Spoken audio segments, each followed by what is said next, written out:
السلام علیکم ورحمۃ اللہ وبرکاتہ۔ ناظرین کرام، آج ہم اپنا پہلا پوڈ کاسٹ شروع کر رہے ہیں اور جس کا ہم نے موضوع کا انتخاب کیا ہے اصلاح معاشرہ، اور اس کی ہم نے بہت سخت ضرورت سمجھی کہ لوگوں کو کس طریقے سے دین کی دعوت دی جائے اور ایک ایسا معاشرہ تشکیل کیا جائے جس کی ہمیں اشد ضرورت ہے، کیونکہ جیسا حضور صلی اللہ تعالی علیہ وسلم کے زمانے میں جو معاشرہ تھا، آج بھی اگر ویسا معاشرہ ہو جائے تو آپ پوری دنیا کو چینج کر سکتے ہیں۔ اپنے علاقے کو تو چینج کرنا ہر مسلم کا فرض ہے، لیکن آپ کے علاقے کے باہر بھی ایسا ماحول بنا ہوا ہے، اس کو کس طریقے سے آپ جو ہے بہتر بنا سکتے ہیں، یہ ہماری کوشش ہونی چاہیے۔ اور ہمارا اس پلیٹ فارم کے ذریعے یہی پیغام ہے پوری دنیا کو کہ کس طریقے سے اسلام کا ایک جو معاشرہ ہوتا ہے پوری دنیا میں اسے قائم کیا جائے، جس کے لیے ہم نے اپنے مہمان کو بلایا ہے، بہت ہی خصوصی مہمان جو الازہر یونیورسٹی میں ابھی دور تعلیم ہیں، ہمارے ساتھ اس وقت موجود ہیں۔ بہت خوش قسمتی کی بات ہے کہ ہمارے ساتھ ابھی موجود ہیں عامر حبیبی صاحب۔ میں مولانا عامر حبیبی صاحب سے کہنا چاہتا ہوں کہ ہمارے ناظرین سے کچھ کلام فرمائیں۔ بسم اللہ والحمد للہ والصلاة والسلام علی رسول اللہ صلی اللہ تعالی علیہ وسلم۔ قال اللہ تعالی فی القرآن الکریم کنتم خیر امت اخرجت للناس تعمرون بالمعروف وتنہون عن المنکر صدق اللہ العظیم وصدق رسولہ النبی الکریم ونحن علی ذلک لمن الشاہدین والشاکرین والحمد للہ رب العالمین۔ جیسا کہ حضرت نے بتایا کہ آج ہمارا جو ٹاپک ہے، آج جو ہمارا عنوان ہے وہ کہ اصلاح معاشرہ کرنے کے کیا کیا اصول ہیں اور اصلاح معاشرہ ہم کس طریقے سے کر سکتے ہیں جی، اور اصلاح معاشرہ کرنے کی ضرورت کیوں پیش آئی، کیا چیزیں ایسی ہم نے دیکھی کہ معاشرے میں خراب ہو رہی ہیں اور کیوں خراب ہو رہی ہیں، اس کا حل کیا ہے۔ تو انہی چیزوں پہ انشاءاللہ آج ڈسکس کریں گے اور دیکھیں گے کہ کس طریقے سے اس کا حل نکالا جائے۔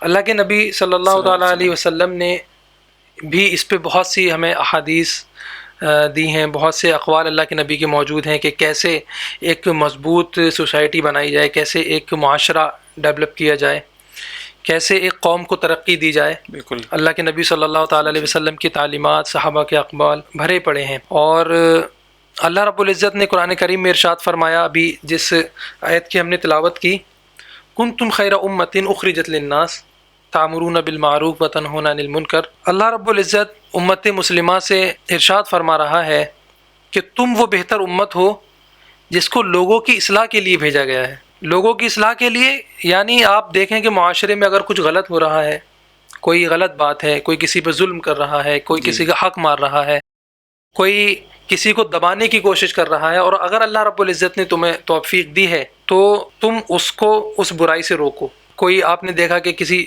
بہت ہی زیادہ گناہ میں ملوث ہے، غلط کام کرتا ہے، تم وہ امت ہو جو اس کو گناہ سے روکو گے، صحیح، اس کو غلط کام سے روکو گے، پھر اس کو اچھے کام کی دعوت دو گے۔ ضروری بھی ہے کیونکہ دور جو ہے، ہم لوگ ابھی 1400 سال اگر پیچھے جائیں تو اس وقت کا معاشرہ دیکھیں۔ آج ہمارے پاس ترقی تو ہے لیکن ہمارا معاشرہ جو ہے وہ نیچے ہوتا چلا جا رہا ہے، کیونکہ ہمارے پاس قرآن بھی ہے، حدیثیں بھی ہیں، لیکن اس پہ ہم نے عمل ہی نہیں کیا ہے۔ جس طریقے سے حضور کی زندگی جو تھی، قرآن میں اللہ تعالیٰ فرماتا ہے لَقَدْ كَانَ لَكُمْ فِي رَسُولِ اللَّهِ أُسْوَةٌ حَسَنَةٌ، کہ اللہ تعالیٰ نے حضور صلی اللہ علیہ وسلم کو ایک آئیڈل بنا کے بھیجا ہے۔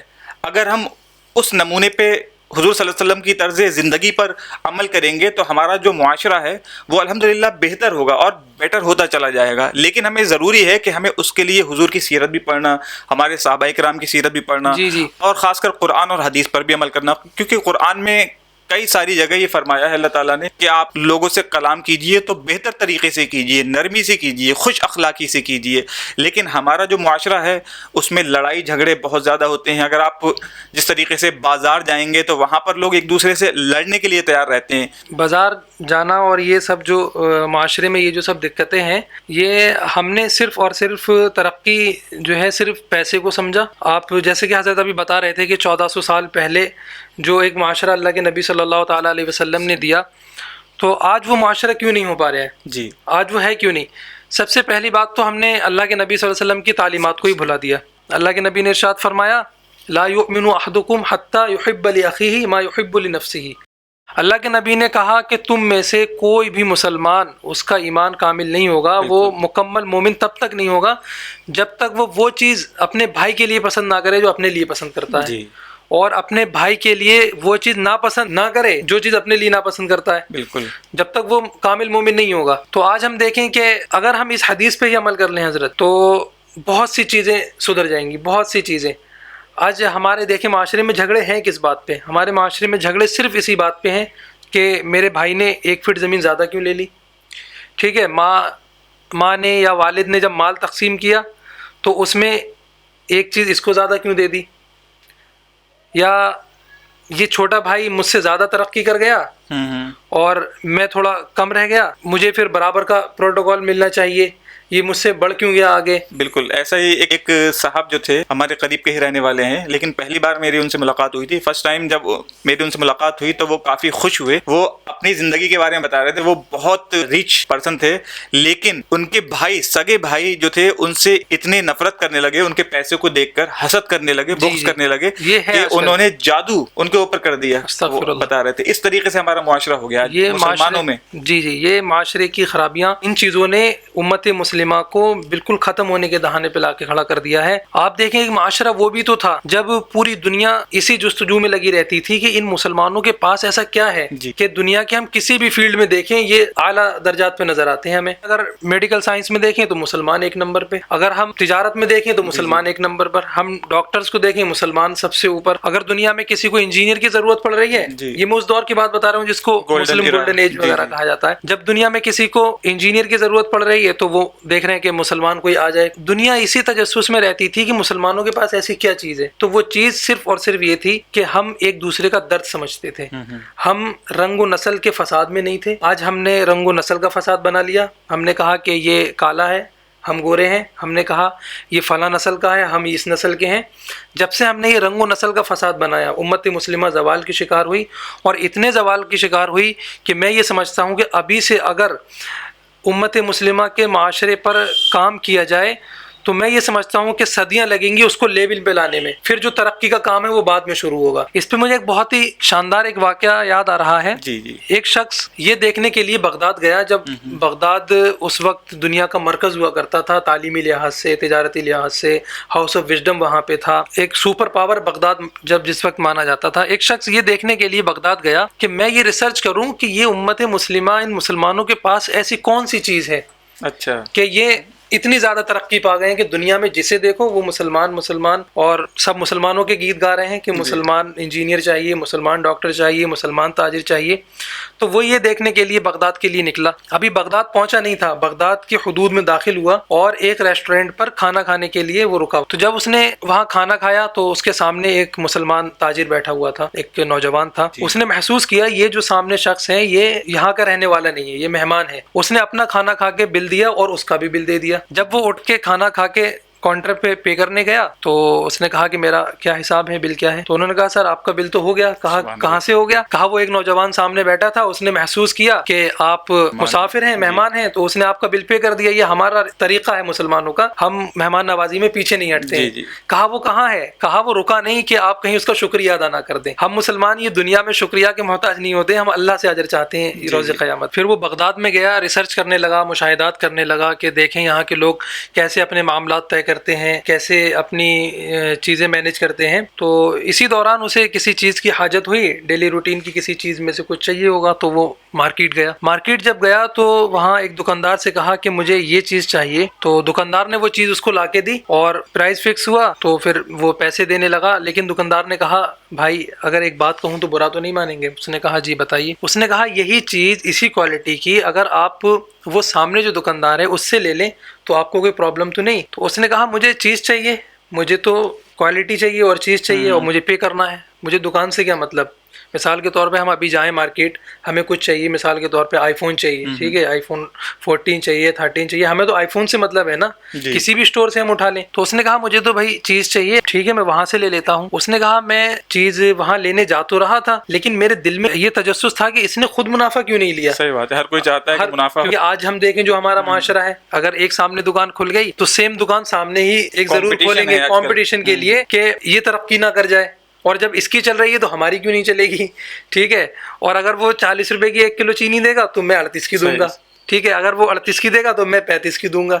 تو یہ چیزیں جب اس نے دیکھی کہ یہ تو ایسے لوگ ہیں کہ خود منافع نہیں لے رہے ہیں، دوسرے کو دے رہے ہیں، تو اس نے پوچھا بھائی تو خود بھی تو منافع لے سکتا تھا، تو نے یہاں دکان لگائی ہے، کرایہ دے رہا ہوگا، ٹھیک ہے، پورا سیٹ اپ ہے، یہاں ٹائم دیتا ہے، تیری فیملی ہے، بچے ہیں، تو نے خود پروفٹ کیوں نہیں لیا؟ کیوں تو نے منافع نہیں لیا؟ اس کی آنکھوں میں آنسو آ گئے اور کہنے لگا بھائی میں یہاں صبح سے دکان پہ ہوں، میرے پاس کافی گراہک آئے ہیں، میں نے کافی انکم کر لی ہے، آپ یہ سامان اگر اس سامنے والے بھائی سے لیں گے تو وہ میرا مسلمان بھائی ہے، اس کا کوئی سگا بھائی نہیں تھا، وہ کوئی اس کے چاچا کا لڑکا نہیں تھا، کوئی اس کے تاؤ کا بیٹا نہیں تھا، وہ بس مسلمان تھا. اللہ کے نبی نے فرمایا کہ مومن بھائی بھائی ہیں. اسی اخوت کی وجہ سے اس نے کہا کہ میرا وہ جو سامنے بھائی ہے اس کی فیملی تھوڑی بڑی ہے، تھوڑے گھر کے حالات اس کے اچھے نہیں ہیں، اور میں نے دیکھا ہے کہ صبح سے اس کے بعد زیادہ گراہک نہیں آئے ہیں، تو میں یہ چاہتا ہوں کہ میں نے تو جو کمائی کی ہے تو پھر میرا بھائی محروم کیوں رہے؟ آپ اگر اس سے خرید لیں گے تو اس کا بھی کچھ خرچہ چل جائے گا، آج کی اس کی بھی دہاڑی ہو جائے گی، تو پلیز آپ وہاں سے لے لیں. وہ جو شخص یہ دیکھنے آیا تھا کہ مسلمان یہ ترقی کیوں کر رہے ہیں، اور اس کا پلان تھا کہ کئی مہینے یہاں رکوں گا، چیزیں دیکھوں گا، ان کے سیکریٹس جانوں گا، یہ آخر کیا چیزیں ہیں ان کے پاس، تو وہ سمجھ گیا. وہ کہنے لگا کہ جس قوم کے پاس ایسی تعلیمات ہوں، جس قوم کے پاس ایسے اخلاق، ایسی رحم دلی ہو اپنے بھائیوں کے لیے، تو وہ قوم دنیا کی تمام قوموں پہ بالادست ہونا ہی ہے. اسے دنیا کی تمام قوموں میں اعلیٰ ہی رہے گی، تمام درجات میں، ہر فیلڈ میں. آپ کسی بھی فیلڈ میں دیکھیں گے جب ایسے اخلاق ہوں گے نا تو وہ ہمیشہ اوپر رہے گی. یہ اس وقت کی بات ہے، حضور صلی اللہ علیہ وسلم کے زمانے کے وقت کی. تو ہمارا جو ماحول تھا کافی سالوں تک حضور صلی اللہ علیہ وسلم کے نمونے کے مطابق چلتا رہا تھا، لیکن آج کا جو ماحول ہے وہ بالکل ڈیفرنٹ ہے اس ٹائم سے. اور اس کی وجہ بس یہی ہے کہ ہم اسلام کی تعلیم سے دور ہیں اور اپنے بھائی کو بھائی نہیں سمجھتے ہیں. کیونکہ قرآن میں فرمایا گیا ہے کہ انما المؤمنون اخوہ، ایک مسلمان دوسرے مسلمان کا بھائی ہے. لیکن قرآن جو ہے وہ تمام کے لیے آیا ہے. جیسے آپ نے بتایا یا ایھا الناس، ناس اللہ تعالیٰ نے ایک جگہ نہیں کئی جگہ قرآن میں فرمایا ہے، تمام لوگوں کو مخاطب کر کے فرمایا ہے. اس میں مسلم اور نان مسلم دونوں آتے ہیں. تو اب یہ قرآن کس لیے نازل کیا گیا ہے؟ بالکل یہ نازل اسی لیے کیا گیا ہے تاکہ جو زندگی ہے، جو آپ کا معاشرہ ہے، وہ اور بہتر ہو سکے. اب چاہے اس میں مسلم ہو چاہے غیر مسلم ہو، کسی کو یہ نہیں سمجھنا چاہیے کہ قرآن صرف مسلمانوں کی بک ہے، بلکہ یہ پوری دنیا کے لیے ہے اور آخرت تک کے لیے ہے. یعنی اس پر ہمیں عمل کرنا پڑے گا. معاشرہ برباد ہونے کی حضرت وجہ یہ ہے کہ سب سے پہلے تو ہم نے قرآن کو یہ سمجھا کہ بس ایک جو ذلدان ہوتا ہے ہمارے گھر میں، قرآن کو اس میں رکھنا ہے، اس پہ اچھی بوٹی بنی ہوئی ہو کہ دیکھنے میں لگے کہ ہاں بھائی کوئی کتاب رکھی ہوئی ہے. ٹھیک ہے. اور ہر جمعے کو اٹھائیں گے اور قرآن پڑھنے کا طریقہ اور یہ تجوید کے قواعد وغیرہ یہ تو بڑی بات ہے، ہم قرآن کو کھولنے کا اور اس کو چھونے کا طریقہ بھی نہیں جانتے ہیں. ٹھیک ہے. بس ہم نے قرآن کو یہ سمجھ لیا کہ یہ ایک باعث برکت چیز ہے، وہ ہے الحمدللہ. ٹھیک ہے. گھر میں رہے گی، برکتیں ہوں گی. لیکن قرآن اصل میں ہمیں زندگی جینے کے اصول بتاتا ہے. اللہ کے نبی صلی اللہ تعالی وسلم کی احادیث اور قرآن، اگر یہ دو چیزیں اگر نکال دی جائیں تو دنیا برباد. آج اسلام کی ترقی دیکھیں اور اسلام کی وجہ سے دنیا کی ترقی دیکھیں، ان کا جو بیس اصل ہے وہ صرف اور صرف قرآن. آج ہم دیکھیں کہ معاشرے میں پرابلمس ہیں کن کن چیزوں میں. ہم اپنے معاملات طے نہیں کرتے ہیں صحیح. ہم اگر کسی سے ہمیں قرضہ مانگنا ہے تو ہم اس سے ایسے قرضہ مانگتے ہیں جیسے اب پرانا اس سے کوئی تعلق ہے ہی نہیں. اب بس یہ ہے کہ وہ مقروض اور میں دینے والا. ٹھیک ہے. میں قرضہ دینے والا ہوں اور وہ میرا مقروض ہے. صرف یہ ہم اس سے تعلق رکھتے ہیں. سب بھول جاتے ہیں کہ یہ ہمارا پہلے کون تھا. ٹھیک ہے. یہ ہمارا بھائی تھا، یہ ہمارا چچا تھا، یہ ہمارا تاؤ تھا، یہ ہمارا ماموں تھا. اگر وہ مقروض ہے اور جب ہم اس سے قرضہ مانگیں گے تو سب بھول جائیں گے. یہ یہاں پہ اسے دبانا چاہے گا، اسے دبانا کہ اب تو نے ہم سے قرضہ لیا تو دب کے رہنی چاہیے. ٹھیک ہے. یہ بالکل یہودیوں والی خصلت ہے، کیونکہ سود کا نظام جو قائم کیا ہے یہودیوں نے ہی قائم کیا ہے، اور وہ یہ چاہتے ہی تھے کہ سود لوگوں کو دیا جائے تاکہ ہم ان کو دبا سکیں. جی. تو یہی وجہ ہے. تو پہلی چیز تو یہ کہ ہم اپنے معاملات اچھے طے نہیں کرتے ہیں اور اس وجہ سے معاشرہ ہمارا خراب. دوسری چیز معاملات ہم قرضے میں ہو گیا، کوئی چیز ہم بیچتے ہیں تو جیسے ابھی ڈسکس کیا کہ بیچنے میں ہم چاہتے ہیں کہ سامنے والے کو کتنا لوٹ لیں. ٹھیک ہے. ہم چاہتے ہیں کہ سامنے والے کو جتنا چاہیں اسے بیچارے کو دبا لیں. اور پھر معاشرے میں کس ٹائپ کی خرابیاں ہیں، ہم اپنے ایک تو معاملات طے نہیں کرتے ہیں. ٹھیک ہے. دوسری چیز معاشرے کو ہمارے خراب کرنے والی چیزیں جو ہیں ان میں ہم نے رحم دلی بالکل ختم کر دی. ہم نے کامیابی کا معیار ایک الگ ہی بنا دیا کہ ہم کامیابی سمجھتے کسے ہیں، پیسے کو سمجھتے ہیں آج کے ماحول میں. بس بالکل ٹھیک. پیسے کو ہم نے کامیابی پوری طریقے سے سمجھ لیا. حالانکہ پیسہ آتا ہے حضرت سب چیزوں کے بعد. بالکل. آپ پہلے اپنی فیملی میں اپنے والدین کے فرما بردار ہوں، اس کے بعد آپ کے بھائیوں میں آپس میں اتفاق اتحاد، ہر چیز میں مضبوطی سے بھائیوں کے ساتھ کاندھے سے کاندھا ملا کر کھڑے ہوں، ٹھیک ہے، جب کوئی دیکھے تو کہے کہ ہاں بھائی یہ بھائی ہیں. پھر اپنے خاندان کو جوڑ کے چلنے کی سوچیں، یہ نہیں کہ خاندان میں آپ اگر سکسیس ہو گئے اور دوسرے لوگ اگر پچھڑے ہوئے ہیں، سکسیس نہیں ہوئے ہیں، تو ان کے بارے میں ایسی باتیں بنانا، یہ تو کچھ کر ہی نہیں پائے. بھائی آپ نے کر لیا، اس میں آپ کا کمال نہیں ہے، یا اللہ رب العزت نے توفیق دی ہے، ٹھیک ہے. اور آج اگر اس کے پاس نہیں ہے تو کل اس کے پاس ہو جائے گا انشاءاللہ. تو رحم دلی رکھیں دل میں بالکل، ٹھیک ہے. رشتہ داری آپس میں مضبوط بنا کے رکھیں، ٹھیک ہے. معاشرے میں اپنا ایک ایسا کیریکٹر، ایسا رویہ بنا کے رکھیں کہ لوگ کہیں کہ ہاں بھائی فلاں شخص جو ہے اخلاق والا آدمی ہے. جب کوئی آئے تمہارے پاس تو اس کو بیٹھ کے ایسا نہ لگے کہ میں کہاں بیٹھ گیا، بلکہ اس کو ایسا لگے کہ یار 10 منٹ اور ساتھ مل جاتی تو مزہ آ جاتا. صحیح بات ہے، لیکن یہ دکھانے کے لیے نہیں ہونا چاہیے، بلکہ اللہ کی رضا کے لیے. تو اللہ تعالیٰ کی رضا کے لیے کریں گے تو اللہ تعالیٰ عزت آپ کو خود دے دے گا. بالکل بالکل. اور کیونکہ آج کل کا ماحول کیا ہو گیا ہے کہ ہم ہر چیز دکھانے کے لیے کرتے ہیں. بالکل. کیونکہ پیسہ جو آتا ہے وہ یہ چاہتا ہے بندہ کہ بس ہم دکھائیں کسی طریقے سے. اگر پیسہ نہیں بھی ہے تو لوگ چاہتے ہیں اس میں بھی پیسہ دکھائیں. آئی فون خریدیں گے، اس کے بعد کار خریدیں گے بڑی بڑی مہنگی، اور گھر بنانا چاہیں گے. یعنی آج جو اسٹیٹس جو بنانا چاہتا ہے نا آج کل کا، یہ چاہتا ہے کہ ہم دکھا لیں ہر چیز دنیا کو. بھی کوئی مسئلہ نہیں ہے کہ آپ گھر بنا رہے ہیں، اسلام نے منع نہیں کیا، آپ گھر بنا سکتے ہیں، ٹھیک ہے. آپ کار بھی لے سکتے ہیں، آئی فون بھی چلا سکتے ہیں، اسلام نے منع نہیں کیا. لیکن ان ساری چیزوں کے ساتھ ساتھ آپ کو یہ بھی دیکھنا ہے کہ اگر ہم نے اپنا، اگر مثال کے طور پہ ہم نے 50 لاکھ روپے اپنے گھر میں لگائے ہیں اور کسی یتیم کا اگر گھر کی کچی دیواریں ہیں، تو یہ بھی سوچنا چاہیے کہ اگر ہم کسی غریب کی، ہمارا بھائی ہے، مومن بھائی ہے، اگر ہم اس کی 4 دیواریں کھڑی کروا دیں، لینٹر کوئی دوسرا پڑوا دے، تو اس کے بچے بھی سکون سے رہ سکیں گے، ٹھیک ہے. آپ خود اپنے اوپر کریں، اسلام نے منع نہیں کیا ہے، اللہ نے دیا ہے، آپ خرچ کریں، لیکن دوسروں کا خیال، ٹھیک ہے، یتیموں کے سر پہ ہاتھ رکھنا، یہ ساری چیزیں جو ہیں جب ہم یہ چیز معاشرے میں لے کے آئیں گے تب لگے گا کہ ہاں بھائی ایک معاشرہ ہے. ایک بہت ہی پیاری مختصر حدیث ہے اس پہ، من لا یرحم لا یرحم. یعنی جو رحم نہیں کرے گا تو اس پر رحم کیا بھی نہیں جائے گا. اور دنیا میں رحم کریں گے اللہ تعالیٰ آپ کو اس کا اجر وہاں پہ آپ کے اوپر رحم کرے گا. بالکل،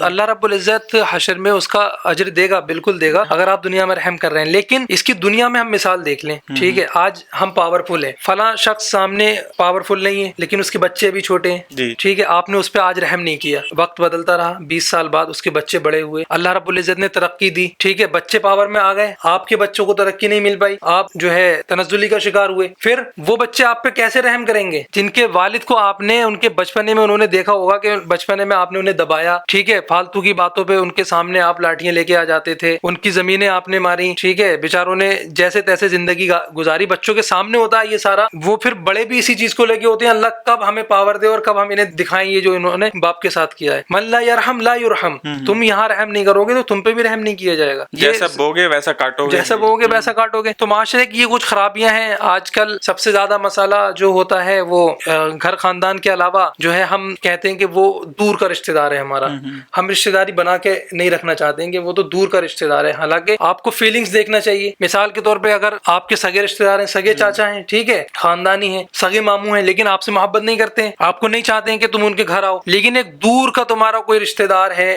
دور کا کوئی تمہارا ملنے والا ہے، لیکن دل میں اتنی محبت رکھتا ہے کہ کاش ایک بار آپ اس کے گھر پہ آ جائیں. اور ایک آپ کا دور کا رشتہ دار ہے کوئی، تو وہ آپ سے اتنی محبت رکھتا ہے کہ آپ کو مطلب چاہتا ہے کہ کاش ایک بار گھر پہ آ جائیں، ایک بار جو ہے مہمان نوازی کا موقع دے دیں. تو وہ زیادہ بہتر ہے، یہ زیادہ بہتر ہے سگا رشتہ دار. تو رشتہ دار بھی ہو، پیسے والا ہو، لیکن محبت نہیں ہے، محبت نہیں تو کوئی فائدہ نہیں، کوئی فائدہ نہیں ہے. اصل جو ہے مومن کا طریقہ یہ ہے کہ مومن خلوص دیکھتا ہے، اور اللہ رب العزت بھی دلوں کو ہی دیکھتا ہے، ٹھیک ہے. اللہ رب العزت آپ نے اگر، ٹھیک ہے، آج کسی آپ کے ماموں کے پاس یا دوسرے رشتہ داروں کے پاس پیسہ ہو گیا تو آپ ماموں سے زیادہ اچھی رکھنے لگے. کل آپ کے خالو کے پاس زیادہ پیسہ ہو گیا، آپ خالو سے اچھی رکھنے لگے. لیکن وہ رشتہ دار جن کے پاس پیسہ نہیں ہے لیکن محبت میں کوئی کمی نہیں ہے، خلوص ہے ان کی محبت میں، تو ہمیں چاہیے کہ سب سے پہلے حق ان کا ہے ہم پہ کہ ہم ان سے محبت کریں اور ان سے معاملات طے کریں. اللہ رب العزت نے قرآن کریم میں یہ جو سورہ نساء کی پہلی آیت جو اللہ رب العزت نے ارشاد فرمائی، یا ایھا الناس اتقوا ربکم الذی خلقکم من نفس واحدۃ، اللہ رب العزت نے کہا اسی آیت کے آخر میں کہ اللہ تم سے تمہارے رشتہ داروں کے بارے میں سوال کرے گا کہ اپنے رشتہ داری توڑنے سے ڈرو. اللہ رب العزت نے کہا اپنی رشتہ داری توڑنے سے ڈرو. آیت کے الفاظ ہیں واتقوا اللہ الذی تساءلون بہ والارحام. اللہ رب العزت تم سے تمہاری رشتہ داری کے بارے میں پوچھے گا کہ تم نے کیسے تعلقات رشتہ داری میں بنائے. لیکن ہم ان باتوں کے بارے میں سوچتے نہیں ہیں. ہم اپنے معاملات پوری طریقے سے ہم نے برباد کر لیے، ٹھیک ہے. ہم نے ایجوکیشن سسٹم برباد کر لیا اپنا، ٹھیک ہے. ایجوکیشن سسٹم میں ہم نے دیکھا کہ دنیاوی ترقی، ٹھیک ہے، ٹھیک ہے، دنیاوی ترقی کوئی غلط بات نہیں ہے، لیکن اللہ سے بھی تو تعلق ہونا چاہیے، ٹھیک ہے، کہ کیا ہی اچھا ہو کہ ایک ڈاکٹر ہو اور پھر میڈیکل سائنس کا ماہر ہو اور پھر قرآن کریم بھی یاد ہو اسے. کیا ہی اچھا ہو کہ انجینئر ہو اور پھر احادیث نبی جب جو بھی معاملات آئے نبی پاک صلی اللہ علیہ وسلم کی احادیث پیش کرے. ٹھیک ہے، ہم نہیں کہتے ہیں کہ دنیا الگ ہے دین الگ ہے، بلکہ ہم تو یہ کہتے ہیں کہ جو دین سمجھے گا وہ دنیا پہلے سمجھے گا. دنیا میں مسلمانوں کو بھیجا کیوں؟ کس لیے بھیجا؟ کہ ہم لوگوں کی اصلاح کریں. ٹھیک ہے، اب اصلاح کیا ہے؟ ہم صرف معاشرے میں یہ اصلاح تھوڑی کر سکتے ہیں کہ بھئی ایسے مت بولو یا ویسے مت بولو، یا ایجوکیشن سسٹم میں اصلاح کرنے کا طریقے بہت بہت الگ ہیں. جو جس فیلڈ کا ماہر ہے اپنے حساب سے کام کرے. مثال کے طور پہ جو ماڈرن ایجوکیشن میں ایکسپرٹس ہیں وہ لڑکوں کو معاشرے کے گھیریں، ٹھیک ہے، بلائیں، ان کو سامنے بٹھا لیں، کہیں بیٹا آپ کیا کر رہے ہیں؟ کوئی کہے گا میں 10th میں ہوں، کوئی کہے گا میں 12th میں ہوں، کوئی کہے گا میں 9th میں ہوں. ان سے پوچھے فیوچر میں کیا کرنا ہے. آپ ایکسپرٹس ہیں ماڈرن ایجوکیشن کے، آپ انہیں گائیڈ کریں کہ بیٹا اگر آپ کو اس لائن میں جانا ہے تو اس سبجیکٹ پہ تھوڑا دھیان زیادہ دینا، اگر آپ کو اس لائن میں جانا ہے، اس فیلڈ میں جانا ہے تو اس سبجیکٹ میں محنت کرنا، اس یونیورسٹی سے کر لینا، اس انسٹیٹیوٹ سے کر لینا. تو یہ اصلاح کنتم خیر امۃ اخرجت للناس تأمرون بالمعروف. تو تأمرون بالمعروف صرف یہی نہیں کہ ہم کسی کو شراب پینے سے روکیں، کسی کو زنا کرنے سے روکیں، بلکہ ہر چیز جس میں لوگوں کو ضرورت محسوس ہو. ٹھیک ہے، کوئی پلمبر ہے تو وہ بتا دے آپ کا کسی کا نیا گھر بن رہا ہے، ٹھیک ہے، تو وہ کہے آ کے کہ فلاں برانڈ کا یہ والا آپ پائپ لگا لیں، فلاں برانڈ کا یہ والا موٹر لگا لیں، اس سے آپ کے پیسے بچیں گے اور اچھی چیز ہوگی. کوئی مطلب دوسرے کا فائدہ ہونا چاہیے، دوسرے کا فائدہ ہونا چاہیے ہر چیز میں اصلاح. جیسے حدیث میں بھی ہے من دعا الى هدى كان له الاجر مثل اجورهم ومن تبعه ولا ينقص ذلك من اجورهم شيئا. یعنی حضور فرماتے ہیں جس نے خیر کی طرف دعوت دی بالکل تو اس کو بھی ثواب ملے گا، اور اس نے کسی اور کو دعوت دی تو اس کو بھی اتنا ہی ثواب ملے گا، اور کسی کے ثواب میں کوئی کمی نہیں ہوگی. تو خیر کی طرف قرآن بھی فرماتا ہے ومن احسن قولا ممن دعا الى اللہ، یعنی تم میں سب سے بہتر کون ہے جو خیر کی طرف بلائے. بار بار اللہ تعالیٰ بھی یہی حکم دیتا ہے لوگوں کو کہ آپ بہتر طریقے سے کلام کرو، خیر کی طرف دعوت دو، اچھے طریقے سے بلاؤ. یعنی آپ کا جو اخلاق ہونا چاہیے وہ بہتر ہونا چاہیے، کیونکہ اللہ تعالیٰ خود فرماتا ہے لن ینال اللہ لحومها ولا دماؤها ولکن ینالہ التقوی منکم، کہ آپ اس کی راہ میں کتنی بھی قربانی دے لو وہ دیکھے گا نہیں اللہ تعالیٰ، لیکن ولکن ینالہ التقوی منکم، وہ کیا دیکھے گا؟ آپ کے تقوی کو دیکھے گا. آپ کو چاہیے کہ آپ جو ہے تقوی اختیار کریں، اپنے اخلاق کو بہتر کریں، اور اس کے لیے ضروری ہے کہ ہمیں اپنے نبی کی سیرت اور صورت دونوں دیکھنی ہے، کیونکہ حدیث پاک میں ہے ان اللہ لا ينظر الى اجسامکم ولا ينظر الى صورکم لیکن ينظر الى قلوبکم. بالکل کہ اللہ تعالیٰ جو ہے آپ خلوص دیکھتا ہے، دل دیکھتا ہے اللہ رب العزت. تو معاشرے میں ہمیں، میں حضرت عرض کر رہا تھا کہ معاشرے میں ہر بندہ اپنی ذمہ داری سمجھے. اب میں الحمدللہ اللہ رب العزت نے توفیق دی، اسلامک اسٹڈیز میں ہم لوگ آئے، ٹھیک ہے، ہماری ذمہ داری ہے کہ ہم ان بچوں کو گائیڈ کریں جو نئے نئے آ رہے ہیں. ٹھیک ہے، ہم ان کو بتائیں کہ آپ بیٹا درس نظامی میں 8 سال لگائیں گے، آپ کو اس کا پھل کیا ملے گا. ہم ان کو ان کا فیوچر دکھا دیں کیونکہ ہم اس سے گزر چکے ہیں. ٹھیک ہے، ہم ان کو بتا دیں کہ سر بیٹا آپ 8 سال پڑھو گے، ٹھیک ہے، ان سبجیکٹس میں اگر آپ محنت نہیں کرو گے تو آپ کا جو ہے یہ 8 سال مولویت پڑھنا بیکار ہے. پوری طریقے سے انہیں گائیڈ کیا جائے کہ جب آپ کی مولویت، آپ کا یہ عالم کا کورس کمپلیٹ ہو جائے گا اس کے بعد تمہیں کیا کرنا ہے. اس میں ایک چیز اور، مولویت کو ایک پروفیشن نہیں سمجھنا ہے. یعنی آج کل کیا ہے، لوگ سمجھتے ہیں کہ یہ ایک کام ہے. ہم کو یہ سوچنا ہے کہ یہ کام نہیں ہے، یہ ایک دین ہمیں سیکھنا ہے تاکہ ہم لوگوں کو ایک بہتر معاشرہ دے سکیں. اس لیے اس کے ساتھ ہمیں کچھ نہ کچھ اسکل ساتھ میں لینا ہے، یا اس کے ساتھ ساتھ دوسری تعلیم بھی حاصل کرنا ہے. کیونکہ اسلام روکتا نہیں ہے کسی بھی تعلیم سے، آپ دین بھی لو، بالکل نہیں، دنیا بھی لو. سب سے زیادہ جو امت کا بیڑا غرق کیا ہے حضرت، وہ اس چیز نے کیا ہے کہ دین اور دنیا الگ ہے، الگ کر دی ہے. دین اور دنیا الگ. آپ مائیکل ہارٹ کا نام سنا ہوگا، دا 100 کتاب اس نے لکھی، ٹھیک ہے، اس کا عربک ٹرانسلیشن میں نے پڑھا ہے. وہ کہتا ہے حضور صلی اللہ تعالیٰ علیہ وسلم کو اس نے 1 نمبر پہ رکھا دنیا کی تمام شخصیات میں، 1 نمبر پہ. تو اس سے جب پوچھا گیا کہ آپ نے محمد صلی اللہ علیہ وسلم کو 1 نمبر پہ کیوں رکھا، تو اس نے کہا یہ وہ شخصیت ہیں نجحا مطلقاً اعلی مستوی دینی و دنیاوی، کہ دنیا کی یہی وہ واحد شخصیت ہے جو دینی تمام معاملات میں بھی سب سے اوپر ہے اور دنیاوی تمام معاملات میں بھی سب سے اوپر ہے. دینی تمام معاملات میں بھی پوری طریقے سے کامیاب ہیں اور دنیاوی معاملات میں بھی پوری طریقے سے کامیاب ہیں. ایک مومن کی یہ شان نہیں ہے کہ ہم اس سے کہیں کہ کلمہ سنائیے تو وہ کہے گا لا الہ الا اللہ محمد رسول اللہ، پھر ہم اس کو کریڈٹ کارڈ نکال کے دکھائیں، ہم کہیں اس کا کیا ہوتا ہے، تو مومن یہ کہے کہ یہ مجھے نہیں پتا، میں تو مسلمان ہوں. نہیں، مومن وہی کامل مومن ہے جو دنیا پہ بھی پوری طریقے سے نالج ہو، ہر چیز میں، ہر مسئلے میں، اور دین کی بھی پوری طریقے سے نالج. جیسے اس پہ ایک امامت کا مطلب بھی یہی ہے، النیابۃ عن النبوہ فی حراست الدین و سیاست الدنیا. یعنی ایک امام جو ہوتا ہے وہ نبوت یعنی نبیوں کا ایک نائب ہوتا ہے، فی حراست الدین، دین کی حفاظت کرنے میں، وہ سیاست الدنیا، اور دنیا کو چلانے میں. یعنی دین اور دنیا دونوں ایک ہیں. اب اس کو الگ کر دیتے ہیں آج کل کے زمانے میں، تو وہی ماحول ہو جاتا ہے کہ آج کل کیا کہا جاتا ہے تو امام ہے بس تیری پہنچ مسجد تک ہے، یہی کہا جاتا ہے نا، یہ کہاوت آج کل محاورہ بھی ہے جی. تو یہ دنیاوی تعلیم سے دور ہو گئے. اب نہ ہی ہم دین کے رہے پھر نہ ہی دنیا کے رہے، تو کیا فائدہ ہوگا؟ جی دنیاوی تعلیم بھی بہت ضروری ہے معاشرے میں رہنے کے لیے، اور دنیا میں جب آپ ہیں یہاں پہ کھانا کھا رہے ہیں، روٹی کھا رہے ہیں، ٹھیک ہے، دوسرے معاملات طے کر رہے ہیں، شادیاں کر رہے ہیں، کار بھی چلا رہے ہیں، تو پھر آپ کو ماڈرن ایجوکیشن کی نالج بھی ہونا ضروری ہے. یا تو پھر یہ ہے کہ بندہ ایسا ہو بالکل اس کا پتہ ہی نہ ہو دنیا کو، ٹھیک ہے. لیکن رہبانیت منع ہے نا اسلام میں کہ آپ بالکل تارک الدنیا ہو جاؤ، وہ بھی منع ہے. حدیث میں خود فرمایا حضور نے فَآتِ كُلَّ ذِي حَقٍّ حَقَّهُ، ہر کسی کا حق ہے تو آپ کو حق سب کا ادا کرنا ہے. بالکل یہی چیزیں حضرت کچھ ہیں کہ ہر بندہ اپنی ذمہ داری سمجھے، اور پھر اللہ کے نبی صلی اللہ علیہ وسلم کی تعلیمات زیر نظر رکھے. اللہ کے نبی صلی اللہ تعالیٰ علیہ وسلم نے فرمایا کہ مومن وہی ہے جس کی زبان سے اور جس کے ہاتھ سے دوسرا مومن محفوظ رہے. آج ہم دیکھیں ہمارے معاشرے میں 80% جو مسائل کریٹ ہوتے ہیں وہ ہماری زبان کی وجہ سے ہوتے ہیں. ہماری زبان اللہ معاف کرے، خاص کر جو آپس کی لڑائیاں ہوتی ہیں، اس میں بس آپ کو 2 منٹ کے لیے اپنی زبان خاموش رکھنی ہے. ہمیں کتنا بھی بڑا مسئلہ ہو جائے، ٹھیک ہے، بھائی سے لڑائی ہو، بہن سے کوئی مسئلہ ہو جائے، چچا تاؤ سے ہو جائے، آپ 2 منٹ کے لیے زبان خاموش رکھیں، لاحول پڑھیں، وضو کر لیں، جا کے غصہ ٹھنڈا کر لیں، انشاءاللہ اللہ رب العزت آپ کو لگے گا ایسا بظاہر کہ میں ہار گیا، ٹھیک ہے. اچھا حضرت، یہ میں نے مصر میں دیکھا ہے بہت، آپ نے بھی یہ معائنہ کیا ہوگا کہ مصر میں اگر کبھی لڑائی ہوتی تھی تو لوگ آیا کرتے تھے صلو علی النبی. لڑائی میں اگر غلطی ہوتی ہے ایک دوسرے کی تو کہتے ہیں تیری غلطی ہے، انت صلی علی النبی، مطلب تو حضور پہ درود پڑھ. آپ دیکھیں کیسا معاشرہ ہے. وہ کہتا ہے نہیں میری غلطی نہیں ہے، تجھ پہ غلطی ہے، تو حضور پہ درود پڑھ. مطلب لڑائیوں میں آپس میں حضور صلی اللہ علیہ وسلم پہ درود، کیسا ایک ماحول ہے وہاں پہ. تو یہاں پہ ہمیں کیا ہے، اللہ کے نبی صلی اللہ علیہ وسلم نے ارشاد فرمایا کہ مومن وہ ہے جس کے زبان اور اس کے ہاتھ سے. آج ہم دیکھیں ہاتھ سے بھی ہمارے مومن سلامت نہیں ہے ہمارے بھائی. ہم بہت سے ایسے کام کرتے ہیں جس سے ہمارے بھائیوں کو تکلیف ہوتی ہے. شروع میں جس حدیث کا میں نے ذکر کیا، اللہ کے نبی نے ارشاد فرمایا یسروا ولا تعسروا وبشروا ولا تنفروا.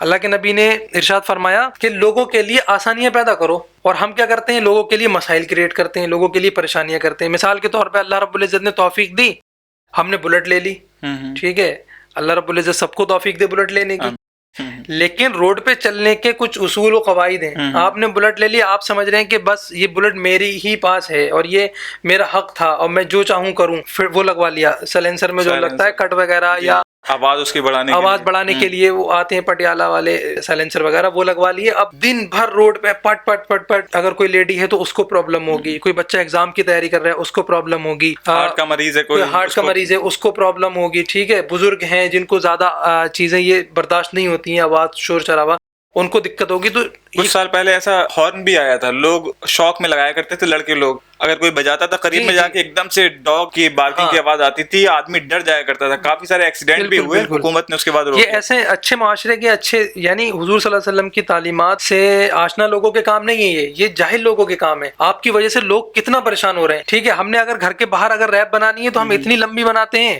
کہ روڈ پہ نکلنے والی ہر کار اس میں اٹک رہی ہے، ٹھیک ہے. ہم نے گھر کے باہر چبوترا بنایا تو اتنا باہر نکال دیا کہ کوئی بھی اگر نکل رہا ہے تو اس کو دقت ہو رہی ہے. تو ہم لوگوں کے لیے کیا کر رہے ہیں، پریشانیاں بڑھا رہے ہیں. لیکن اللہ کے نبی نے کیا فرمایا، پریشانیاں مت بڑھاؤ، لوگوں کے لیے آسانیاں پیدا کرو. حضور صلی اللہ علیہ وسلم تو خود راستے کے پتھر ہٹا دیا کرتے تھے. اور قرآن میں بھی ہے اللہ تعالیٰ بھی آپ سے آسانیاں چاہتا ہے، جیسا کہ قرآن میں اللہ تعالیٰ فرماتا ہے یرید اللہ بکم اليسر، تو اللہ تعالیٰ آپ سے آسانیاں چاہتا ہے، ولا یرید بکم العسر، وہ آپ سے مشکلات نہیں چاہتا. اللہ کے نبی صلی اللہ تعالیٰ علیہ وسلم نے دنیا میں ہمیں رہنے کے جو اصول و قواعد بتائے وہ یہ ہیں کہ ہمارے آس پاس ہمارے ماحول والے لوگ ہماری وجہ سے پریشان نہ رہیں. میں یہ سمجھتا ہوں کہ آج کے اس پوسٹ کاسٹ میں بہت سے ایسے پوائنٹس تھے جنہیں ہم نے چھوا اور نکل گئے، کلیئر نہیں ہو پائے، لیکن انشاءاللہ نیکسٹ میں یا اس سے نیکسٹ میں دھیرے دھیرے ان پوائنٹس کو کلیئر کرتے رہیں گے. اور آج کی جو بات کا نچوڑ یہ ہے کہ 2 حدیثیں جو ہیں آج کی پوری بات کا نچوڑ ہیں. پہلی حدیث لا یؤمن احدکم حتی یحب لاخیہ ما یحب لنفسہ، اپنے بھائی کے لیے وہ چیز پسند کرو جو اپنے لیے پسند کرتے ہو، اپنے بھائی کے لیے وہ چیز ناپسند کرو جو اپنے لیے ناپسند کرتے ہو، ٹھیک ہے. پھنساؤ مت کسی کو، جو تمہیں پتہ ہے یہ غلط ہے دوسرے کو مت پھنساؤ. اور دوسری حدیث یسروا ولا تعسروا وبشروا ولا تنفروا، لوگوں سے ان کے لیے آسانیاں پیدا کرو، کسی بھی معاملات میں. ان کے شادی بیاہ کے معاملات ہو گئے تو انہیں آسانیاں پیدا کرو، لڑکی والوں پہ لوڈ مت بناؤ. کسی کی شادی ہے، کوئی غریب ہے تو اس کی ہیلپ کر دو. لوگوں کے لیے آسانیاں پیدا کرو، معاشرے میں آسانیاں پیدا کرو، مشکلیں پیدا مت کرو، ٹھیک ہے. اپنے ایسا نہیں کہ گھر پہ کپڑے سکھانا ہے تو بیلکنی کے باہر اتنے باہر کر دیے کہ نیچے پانی ٹپک رہا ہے، جو بھی نکل رہا ہے اس کو دقت ہو رہی ہے، کہہ اس لیے نہیں پا رہا ہے صاحب آپ بڑے دبنگ ہیں، اپنی پاور کا غلط فائدہ مت اٹھاؤ، لوگوں کے لیے مشکلات کریٹ مت کرو، اور ایسے کام کرو جس سے لوگوں کو آسانیاں پیدا ہوں، ٹھیک ہے، وہ بشروا ولا تنفروا، اور لوگوں کو اچھی خبریں سناؤ، اچھی خبریں یعنی کوئی بھی اچھی خبر ہو گئی، کوئی گورنمنٹ کی اسکیم ہو گئی، کوئی کہیں لنگر شروع ہو گیا مزاحیہ طور پہ، تو وہ لوگوں کو بتا دو، کہیں پہ اچھی جس میں بہتری ہو، جس میں بہتری ہو، کوئی بھی خبر ہو، کوئی پروگرام ہونے جا رہا ہے، کوئی بڑے کسی کو نوکری ملنا ہے، کسی اگر کو نوکری ضرورت ہے اس ملنا کو ہے، بتاؤ، کوئی بڑے لیکچرر آ رہے ہیں ان کے بارے میں بتاؤ کہ سر وہاں پہ بڑے لیکچرر آ رہے ہیں، اور کسی کو جاب کی ضرورت ہے تو جیسی جاب نکلے فوراً اس کو بتا دو، ٹھیک ہے، خوشخبریاں لوگوں کو سناؤ، ولا تنفروا، ایسی باتیں مت کرو جس سے نفرت پھیلے، اور ہم کیا کرتے ہیں معاشرے میں ایسی باتیں بہت دلچسپی سے کرتے ہیں جس سے نفرت پھیلتی ہے۔ حضرت میں بتاؤں آپ کو، ایک بار میں گھر کے باہر فجر کے بعد بیٹھا ہوا تھا، تو ہمارے گلی کی ہی ایک وہ لیڈی ہیں، نام نہیں لینا چاہوں گا، تو وہ فجر کے فوراً بعد پتہ نہیں کہاں سے آ رہی تھیں، وہ آئیں میرے سامنے بہت اسپیڈ میں، اور مجھ سے کہنے لگی بیٹا بات سنو، کہ کہتی ہیں فلاں کی لڑکی بھاگ گئی۔ استغفر اللہ، میں سمجھا کہ پتہ نہیں کون سی عظیم بات ہوگی جس کے لیے بھاگتی ہوئی آ رہی ہیں، اس نے اس کا نام بھی لیا کہ فلاں کی لڑکی بھاگ گئی، انہیں ایسا بتا رہے ہیں خوشی کی بات ہے، جیسے کتنی خوشی کی بات ہو۔ تو یہ چیزیں دیکھیں، جب تک معاشرے میں رہیں گی، کوئی بھی معاشرہ ہو، مسلمان ہوں یا دوسری کوئی اقوام ہوں، جب تک یہ کمیاں رہیں گی ایک مضبوط بہتر کمیونٹی، بہتر سوسائٹی نہیں بن پائے گی۔ خاص کر مسلمانوں کو چاہیے کہ اپنے کردار سے، اپنے اخلاق سے اسلام کو پروموٹ کریں۔ صرف عالم یا علماء کا کام نہیں ہے اسلام کو پروموٹ کرنا، ہر بندہ، ہر تاجر، ہر پروفیشن کا بندہ اپنے کام سے اسلام کو پروموٹ کر سکتا ہے۔ ہمیں یہ سمجھنا ہے کہ یہ پوری دنیا ہماری ایک فیملی ہے، اگر ہم نے یہ سمجھ لیا پوری یہ ہماری فیملی ہے، تو ہم نہ ہی کسی کی برائی کریں گے۔ ہمارے پروگرام کا نچوڑ بھی یہی ہے کہ ہمیں اپنے اس معاشرے کو سدھارنا ہے۔ اب تعلیم کے ذریعے، جیسے کہ حضرت نے بتایا تھا کہ تعلیم بھی بہت ضروری ہے، قرآن میں بھی بار بار اللہ تعالیٰ نے تعلیم کا ذکر کیا ہے، هل يستوي الذين يعلمون والذين لا يعلمون، کیا ایک عالم اور ایک جاہل برابر ہو سکتے ہیں؟ بالکل نہیں ہو سکتے۔ تو پڑھنا بھی ضروری ہے، اور آپ اس دنیا کو بیٹر کر سکتے ہیں۔ You can change the world, اگر آپ نے قرآن کی ایک آیت پہ عمل کر لیا اس پروگرام کے نچوڑ کے تحت، جیسے کہ آپ لوگوں سے بہتر طریقے سے بات کریں، وَلْيَتَّقِ اللَّهَ وَلْيَقُولُوا قَوْلًا سَدِيدًا، کہ آپ لوگوں سے بہتر طریقے سے کلام کریں۔ اگر آپ سب سے بہتر طریقے سے کلام کریں گے تو پوری دنیا کو آپ سدھار سکتے ہیں، اور یہی ہمارے پروگرام کا نچوڑ ہے۔ ایک چیز اور حضرت، چھوٹی سی ایک پوائنٹ، آج ہم جب کسی سے پوچھتے ہیں کہ تم اس سے فساد میں پڑے ہی کیوں، تم نے جھگڑا کیوں کیا، تو وہ کہتا ہے کہ یہ مجھ پہ چڑھا جا رہا تھا، ٹھیک ہے، یہ الٹی بات کر رہا تھا۔ تو الٹی بات کر رہا تھا اس کا مطلب یہ نہیں کہ ہم بھی اس کو الٹا جواب دیں۔ اللہ نے مومن کی صفات میں سے قرآن کریم میں ارشاد فرمایا وَإِذَا خَاطَبَهُمْ جَاهِلُونَ قَالُوا سَلَامًا، جب تم سے جاہل لوگ بات کریں تو ان سے کہو جاؤ بھیا اپنا کام کرو، اپنے کام سے لگ جاؤ، تو ان سے بات ہی مت کرو۔ تو آپ کو یہ کرنا ہوگا، آپ کو زبان روکنی ہوگی اپنی، خود آپ کو بچنا ہوگا۔ آپ نہیں بچیں گے تو آپ اگر 2 چیزیں دکھائیں گے تو وہ 3 چیزیں دکھائے گا، اس طریقے سے پھر معاملات بڑھتے رہتے ہیں۔ اللہ رب العزت سے دعا گو ہیں آج کی اس بات کا نتیجہ یہ نکلے کہ ایک بہتر معاشرہ، خاص کر ہماری جو نوجوان یوتھ ہیں، جو ہمارے نوجوان پیڑھی ہے، تو اللہ رب العزت ان کو ان باتوں پر خاص کر عمل کرنے کی توفیق عطا فرمائے، کیونکہ یہی فیوچر کے وہ بزرگ ہوں گے جن سے لوگ آ کے مشورہ لیا کریں گے۔ وآخر دعوانا ان الحمد للہ رب العالمین۔ السلام علیکم۔